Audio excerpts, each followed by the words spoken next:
Capítulo 2. Creí estar balanceándome en un ritmo poderoso por la inmensidad de la órbita.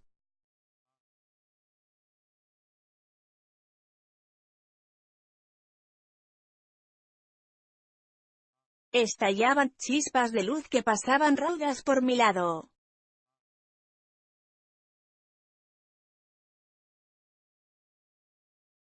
Comprendí que eran estrellas y cometas resplandecientes que acompañaban mi fuga por entre los soles.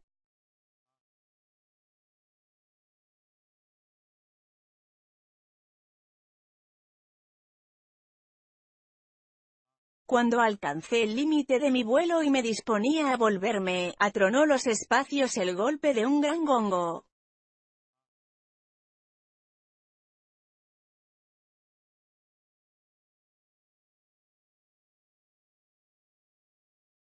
Durante un período de tiempo inconmensurable, gocé y saboreé mi formidable vuelo envuelto en las ondulaciones de plácidas centurias.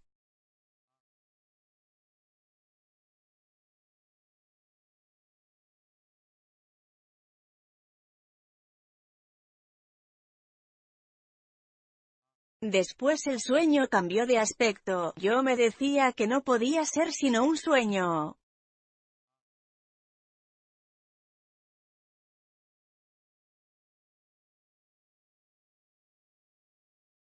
El ritmo se fue acortando. Me sentía lanzado de un lado a otro con irritante rapidez, apenas podía cobrar aliento, tal era la fuerza con que me veía impelido a través del espacio.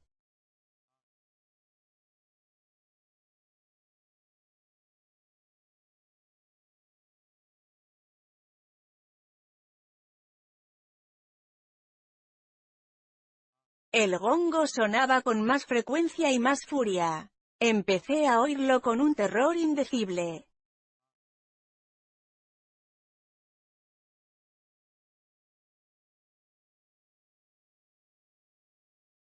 Después me pareció que me arrastraban por una arena áspera, blanca y caldeada por el sol.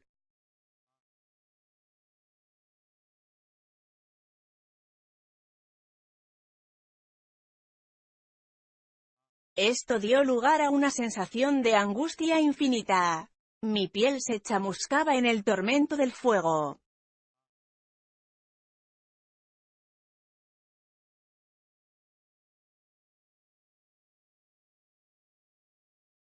El gongo retumbaba.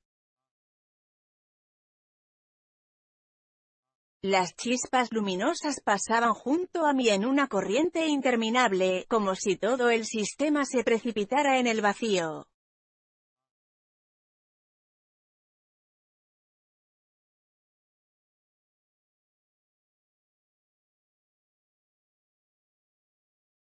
Abrí la boca, respiré dolorosamente y abrí los ojos.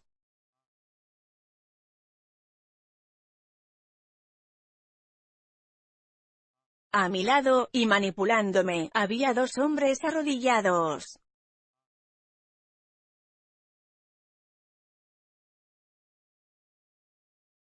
Aquel ritmo poderoso era el vaivén de una embarcación en el mar.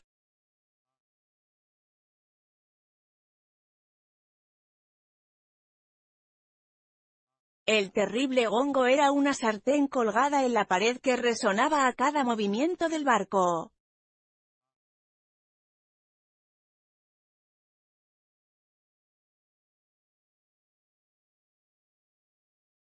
La arena áspera y ardiente, las manos de un hombre que me frotaba el pecho desnudo.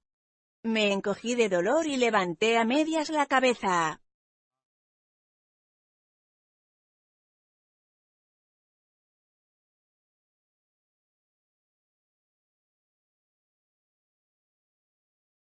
Tenía el pecho rojo y desollado y vi asomar unas gotitas de sangre por la piel inflamada y lacerada.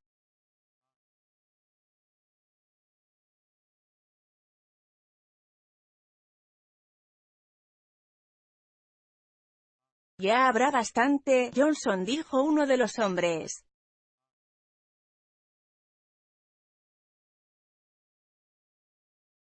¿No ves que has frotado hasta hacer salir sangre de esta piel tan delicada?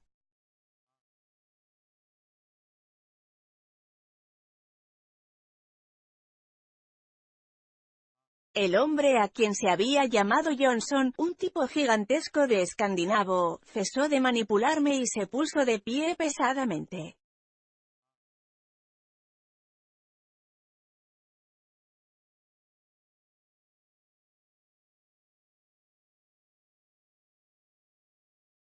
El otro que había hablado no podía ocultar que era londinense, tenía los rasgos puros y de una belleza enfermiza, casi afeminada, del hombre que con la leche de su madre ha absorbido el sonido de las campanas de la iglesia de Bow.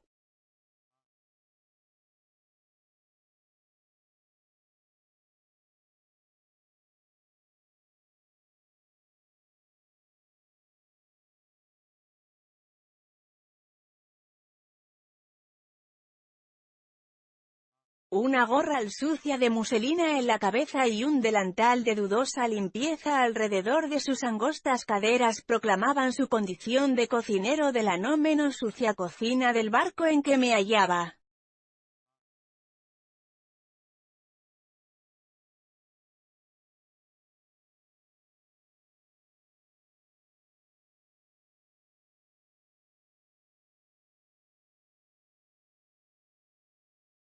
¿Cómo se encuentra usted ahora, señor?, preguntó con una sonrisa servil, consecuencia de varias generaciones de antepasados acostumbrados a esperar la propina.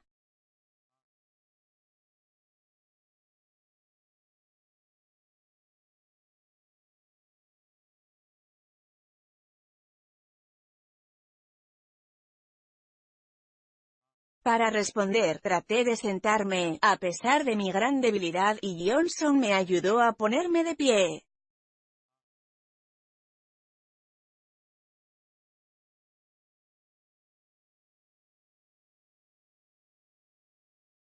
Los golpes de la sartén me atacaban los nervios horriblemente.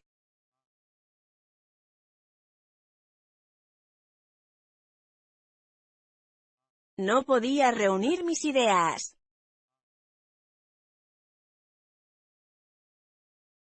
Apoyándome en las maderas de la cocina, y debo confesar que la grasa de que estaban impregnadas me hizo rechinar los dientes, alcancé el escandaloso utensilio por encima de los hornillos calientes, lo descolgué y lo dejé sobre la caja del carbón.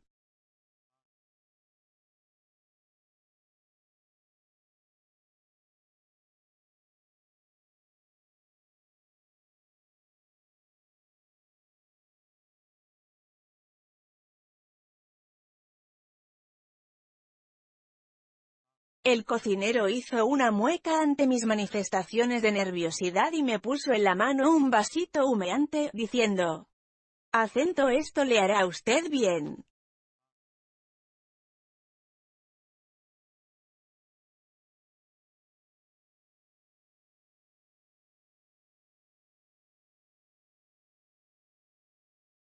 Era un brebaje nauseabundo, café de barco, pero el calor me reanimó.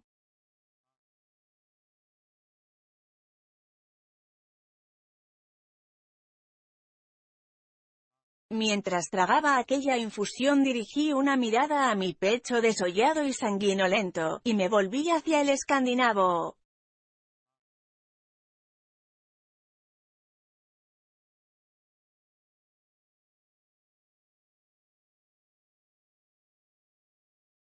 Gracias, Mr. Johnson, dije, pero, ¿no cree usted que sus remedios son algo heroicos?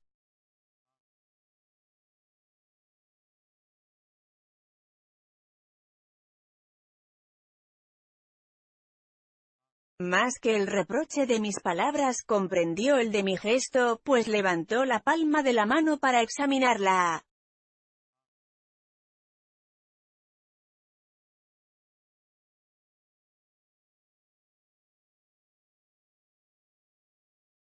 Era extraordinariamente callosa.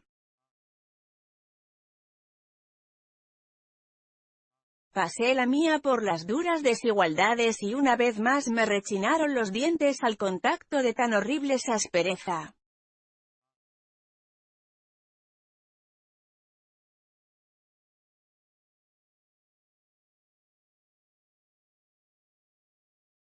Mi nombre es Johnson, no Johnson, dijo en muy buen inglés, aunque un poco lento, con un acento extranjero apenas perceptible.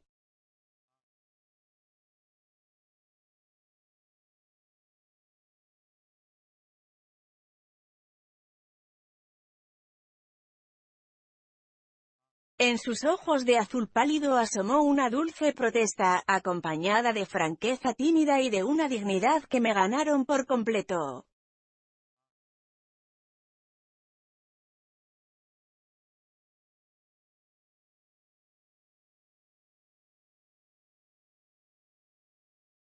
Gracias, Mr. Johnson, corregí, y le tendí la mano.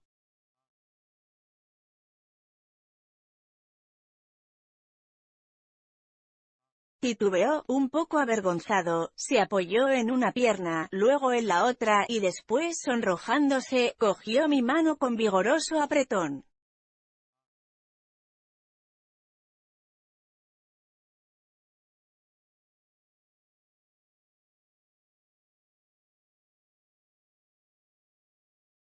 ¿Tiene ropa seca que pueda ponerme?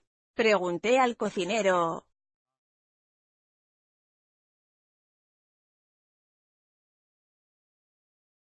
Sí, señor, contestó alegremente.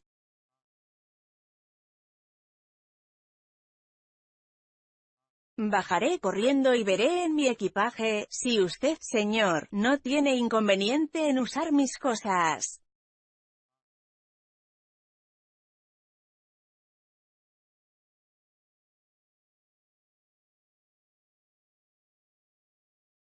Salió por la puerta de la cocina, o más bien, se escurrió, con un paso tan rápido y suave que me llamó la atención por ser al mismo tiempo felino y untuoso.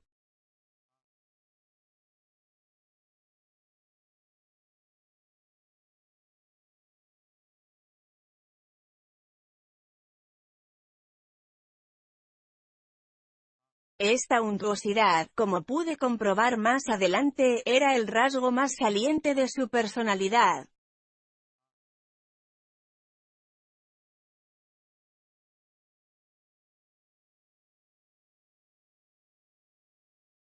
¿Y dónde estoy? Interrogué a Johnson, a quien tomé, acertadamente, por uno de los marineros.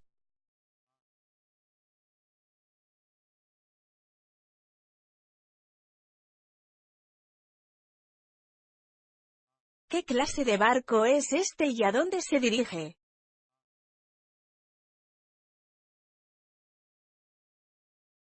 A la altura de las Farallones, con la proa al sudoeste, respondió lentamente y con método, como tanteando el inglés y observando estrictamente el orden de mis preguntas. La goleta Got, que se dirige al Japón a pescar focas.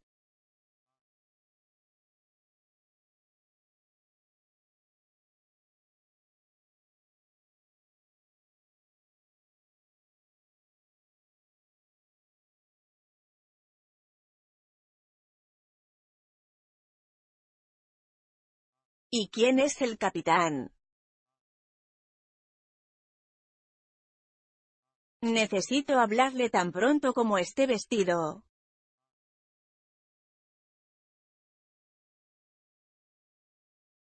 Johnson pareció aturullarse. Se quedó titubeando mientras medía sus palabras y componía una respuesta completa.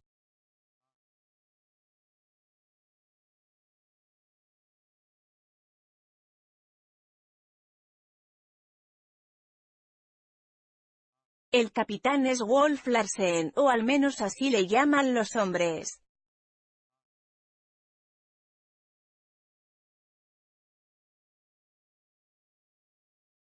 Yo nunca le oí otro nombre. Será bueno que le hable usted dulcemente.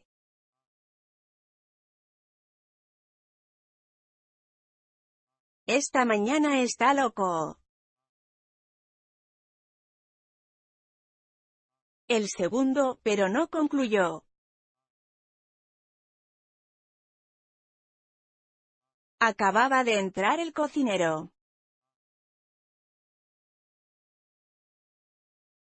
Podría salir de aquí, Johnson dijo. El viejo te necesitará en la cubierta, y no conviene que le exasperes.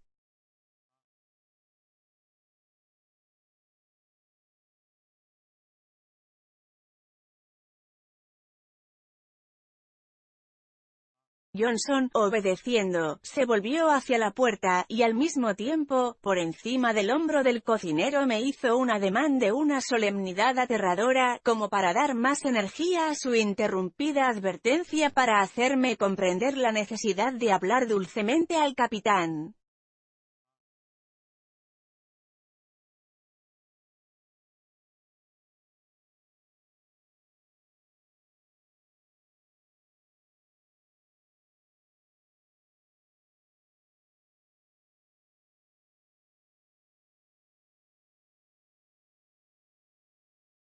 Del brazo del cocinero pendían unas cuantas prendas de vestir revueltas, arrugadas, malolientas y de aspecto repugnante.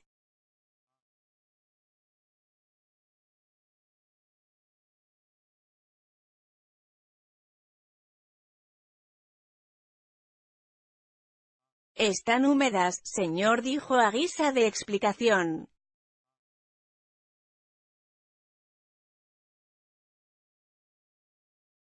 Pero tendrá que remediarse con ellas mientras seco las suyas al fuego.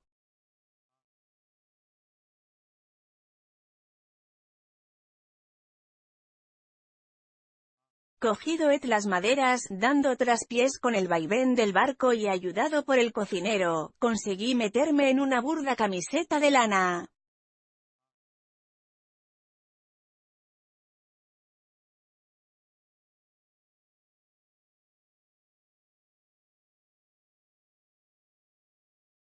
En el mismo instante me raspó la carne el desagradable contacto.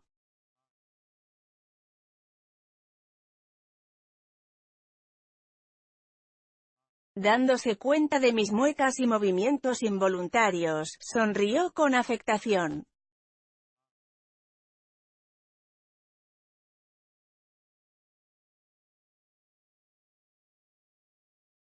Supongo que no habrá usado en su vida nada semejante, porque tiene una piel tan fina, que más parece de mujer.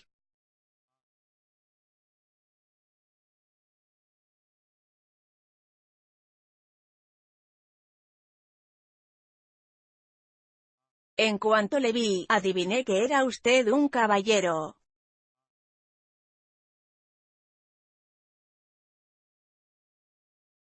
Al principio me había inspirado repugnancia, pero cuando me ayudó a vestir, esta repugnancia fue en aumento.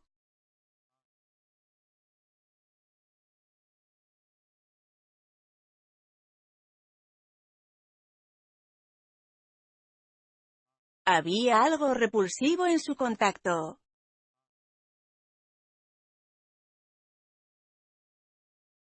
Me aparté de sus manos, puesta toda mi carne en rebelión.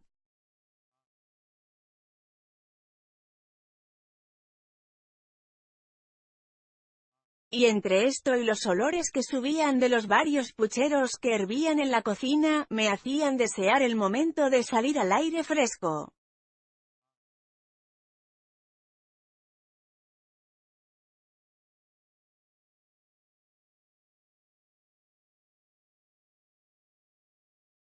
Además, había necesidad de ver al capitán para ponernos de acuerdo sobre la manera de desembarcarme.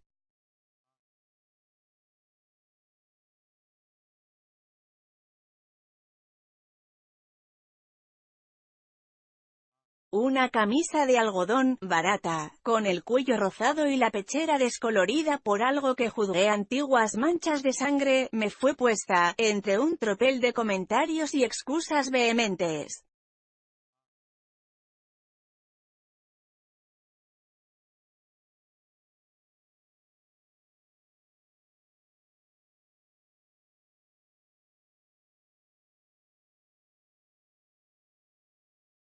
Encerraban mis pies unas botas de cuero sin curtir, como las que usan los obreros, y hacían las veces de pantalones unos calzones azules, deslavazados, de los cuales una pierna era 10 pulgadas más corta que la otra.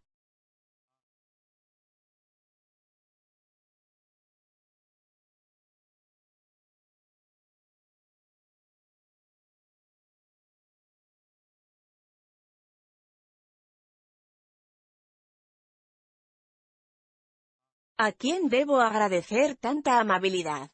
Pregunté cuando ya estuve completamente equipado, con una gorrita de niño en la cabeza, y llevando en lugar de americana una chaqueta de algodón que me llegaba a la cintura y cuyas mangas apenas me cubrían los codos.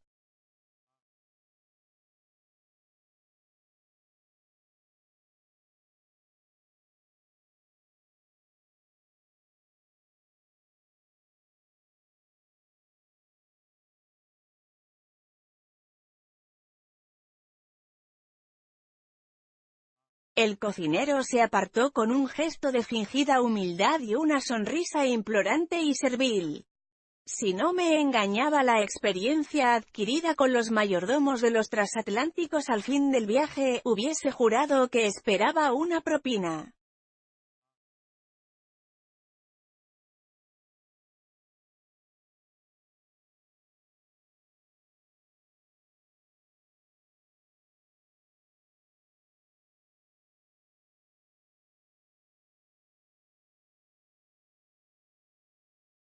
Mugridge, señor, dijo con tono adulador, mientras sus facciones afeminadas se dilataban en una sonrisa untuosa.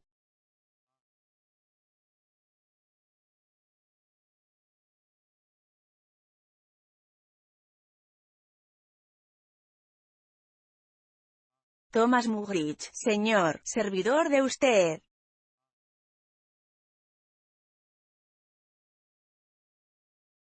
Muy bien, Thomas, repuse yo. Me acordaré de usted cuando esté seca mi ropa.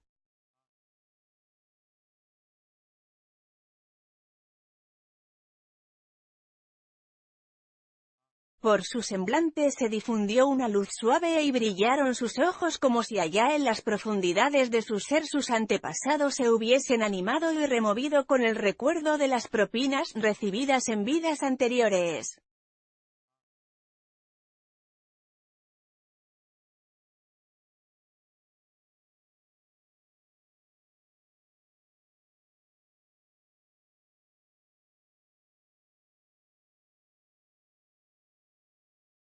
Gracias, señor, dijo muy agradecido y muy humilde, en verdad.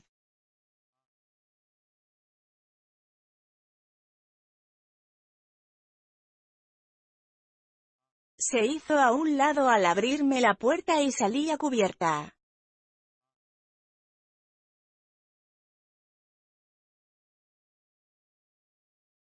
A causa de mi prolongada inmersión, me sentía aún débil.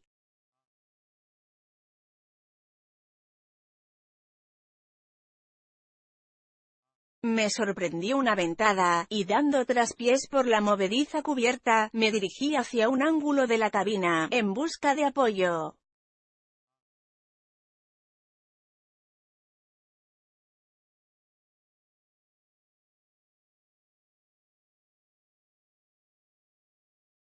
La goleta, con una inclinación muy alejada de la perpendicular, se balanceaba movida por el profundo vaivén del Pacífico.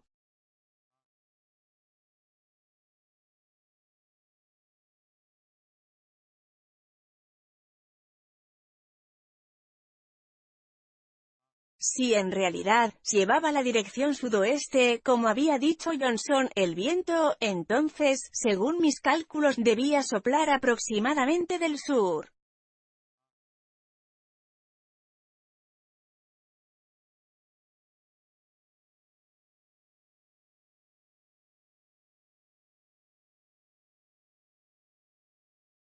La niebla había desaparecido y el sol llenaba de chispas e irisaciones la superficie del agua.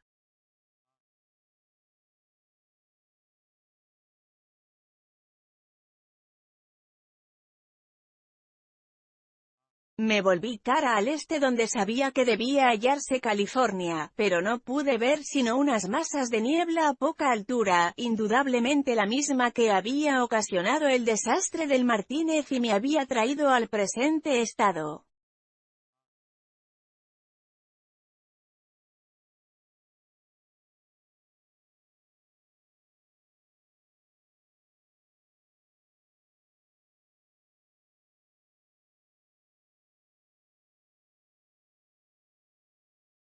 Por el norte, y no muy lejos, surgía del agua un grupo de rocas desnudas, y sobre una de ellas se distinguía un faro.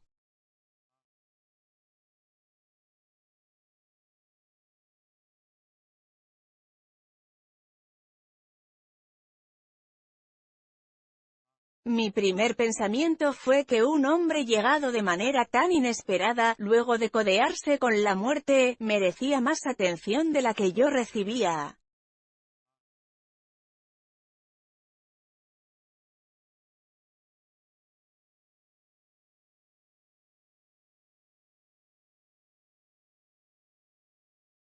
Aparte del marinero que iba en el timón y que me observaba curiosamente por encima de la cabina, no atraje ya más miradas.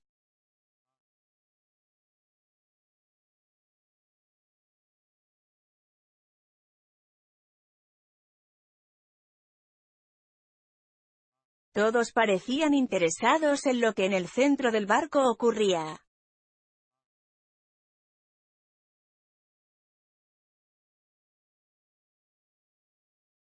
Allí, echado sobre las tablas, había un hombre gordo.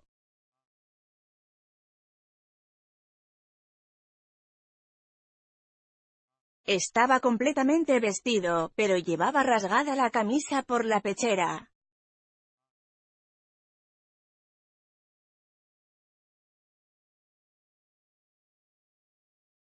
Sin embargo, no se veía nada de su pecho, pues lo cubría una masa de pelo negro semejante a una piel de perro.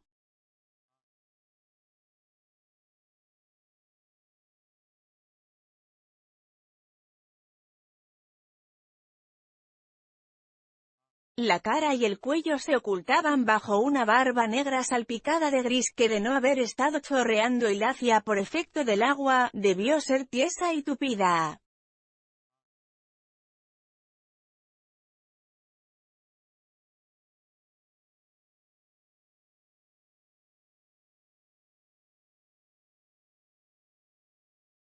Tenía los ojos cerrados y parecía desvanecido, pero mostraba la boca muy abierta y el pecho anhelante, esforzándose ruidosamente por respirar.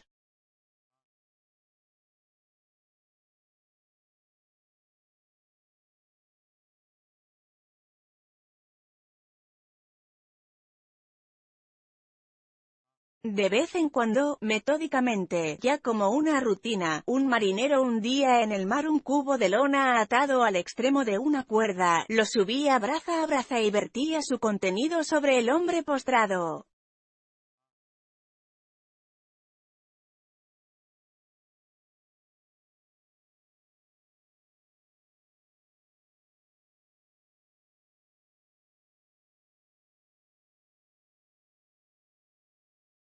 Paseando de arriba abajo a lo largo de la cubierta y mascando furioso el extremo de un cigarro, estaba el hombre cuya mirada casual me había rescatado del mar.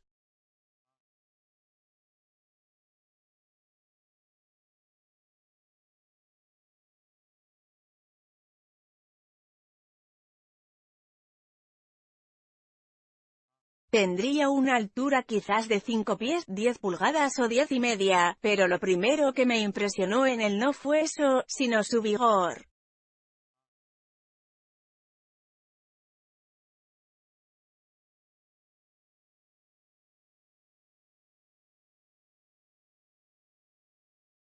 A pesar de su constitución sólida y de sus hombros anchos y pecho elevado, no era la solidez de su cuerpo lo que caracterizaba su fuerza.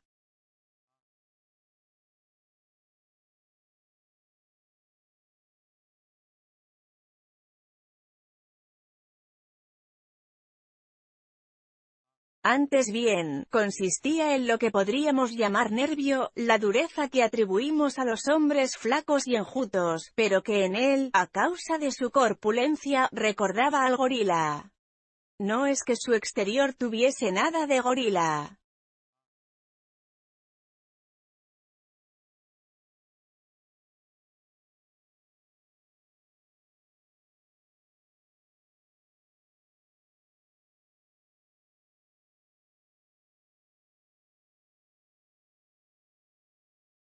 Lo que yo pretendo describir es su fuerza misma como algo aparte de su aspecto físico. Era esa fuerza que solemos asociar a las cosas primitivas, a las fieras y a los seres que imaginamos son el prototipo de los habitantes de nuestros árboles, esa fuerza salvaje, feroz, que esté en sí misma, la esencia de la vida en lo que tiene de potencia del movimiento, la propia materia elemental, de la cual han tomado forma otros muchos aspectos de la vida. En una palabra, lo que hace retorcer el cuerpo de una serpiente después de haberle sido cortada la cabeza y cuando la serpiente, como a tal, puede considerarse ya muerta, o lo que persiste en el montón de la carne de la tortuga que rebota y tiembla al tocarla con el dedo.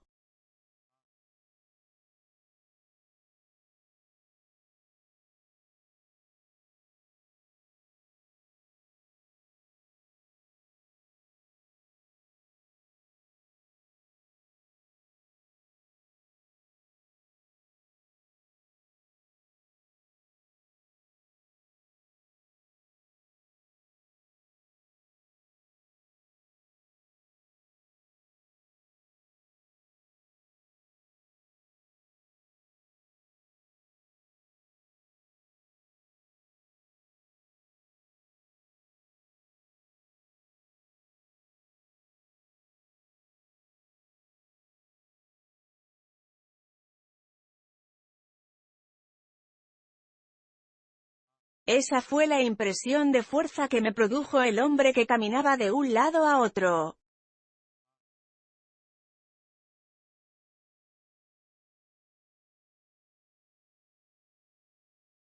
Se apoyaba sólidamente sobre las piernas, sus pies golpeaban la cubierta con precisión y seguridad, cada movimiento de sus músculos, desde la manera de levantar los hombros hasta la forma de apretar el cigarro con los labios, era decisivo y parecía ser el producto de una fuerza excesiva y abrumadora.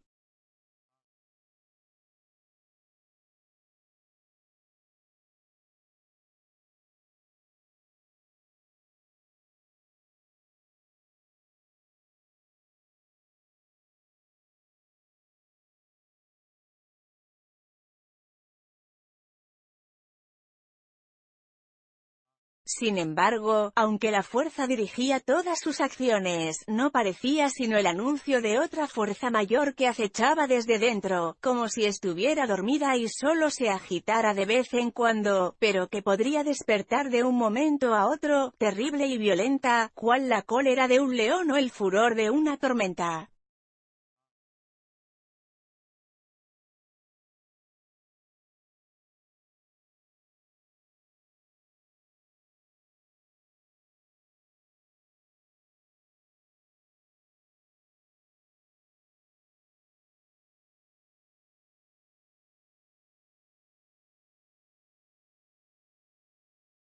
El cocinero asomó la cabeza por la puerta de la bocina, haciéndome muecas alentadoras y señalando al propio tiempo con el pulgar al hombre que paseaba por la cubierta.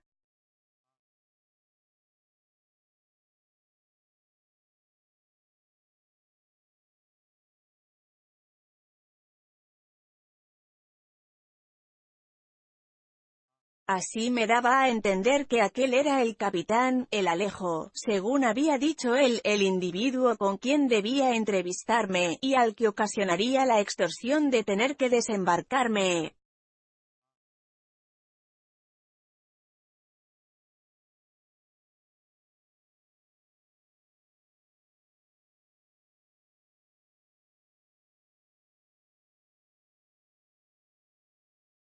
Ya me disponía a afrontar los 5 minutos tempestuosos que, sin duda, me esperaban, cuando el desdichado que estaba en el suelo sufrió otro ataque más violento aún. Se retorcía convulsivamente.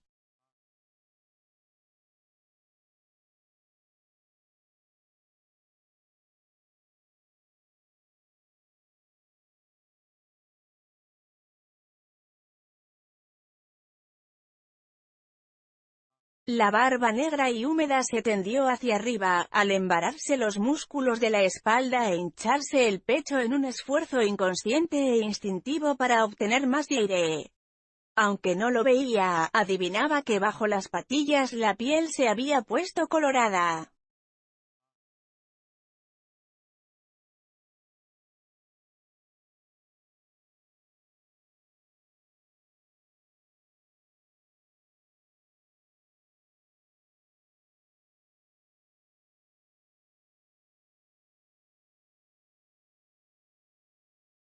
El capitán, o Wolf Larsen, como le llamaban los hombres, cesó de pasear y clavó la mirada en el moribundo.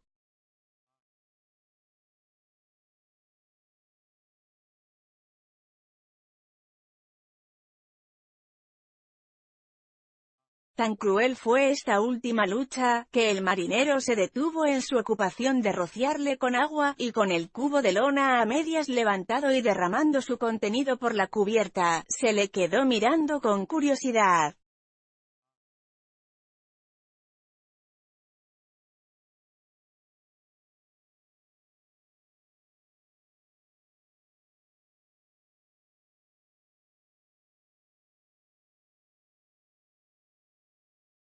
El moribundo tocó un redube con los tacones sobre el entarimado, estiró las piernas y con un gran esfuerzo se puso rígido y rodó la cabeza de un lado a otro.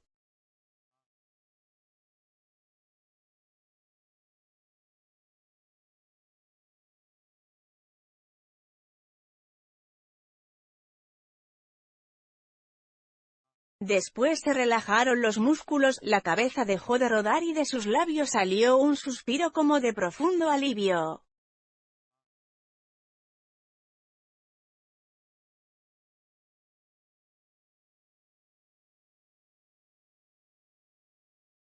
Bajó la quijada, subió el labio superior, y aparecieron dos hileras de dientes oscurecidos por el tabaco.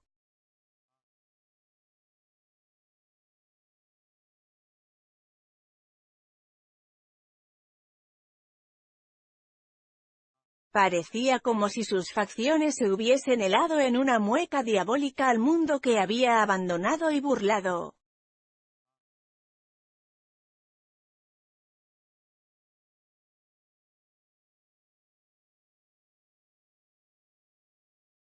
Entonces sucedió una cosa sorprendente.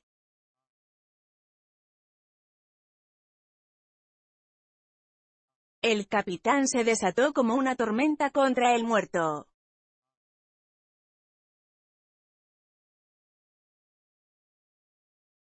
De su boca salía un manantial inagotable de juramentos indecentes.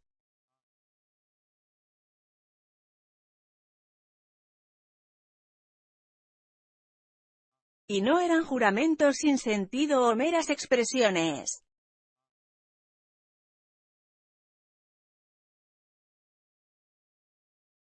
Cada palabra, y dijo muchas, era una blasfemia. Crujían y restallaban como chispas eléctricas.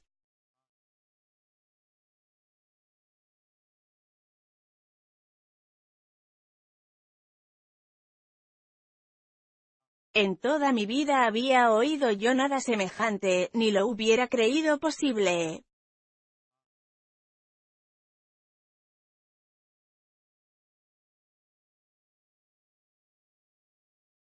Por mi afición a la literatura, a las figuras y palabras enérgicas, me atrevo a decir que yo apreciaba mejor que ningún otro la vivacidad peculiar, la fuerza y la absoluta blasfemia de sus metáforas.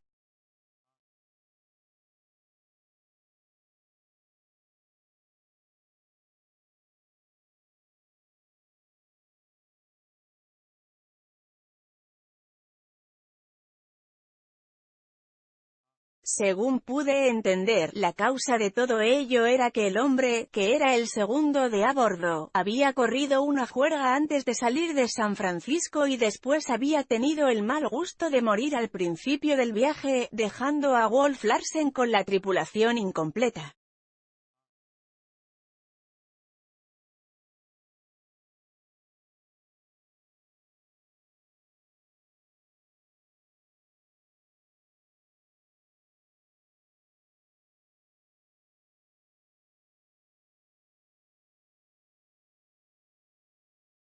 No necesitaría asegurar, al menos a mis amigos, cuán escandalizado estaba.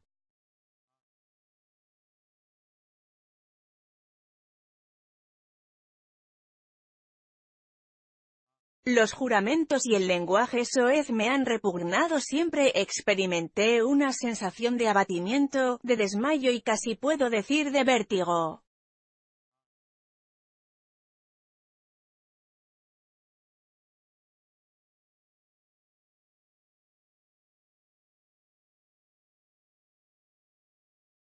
Para mí, la muerte había estado siempre investida de solemnidad y respeto.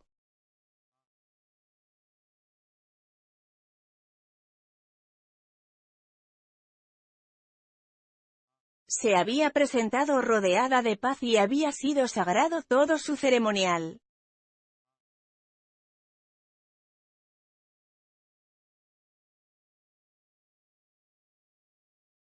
Pero la muerte en sus aspectos sórdidos y terribles había sido algo desconocido para mí hasta entonces.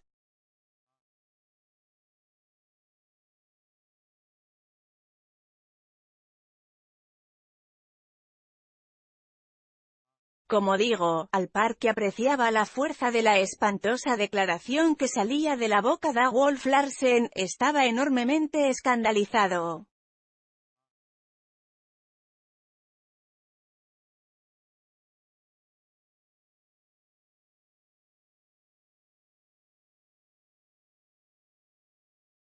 Pero el muerto no se dio por aludido.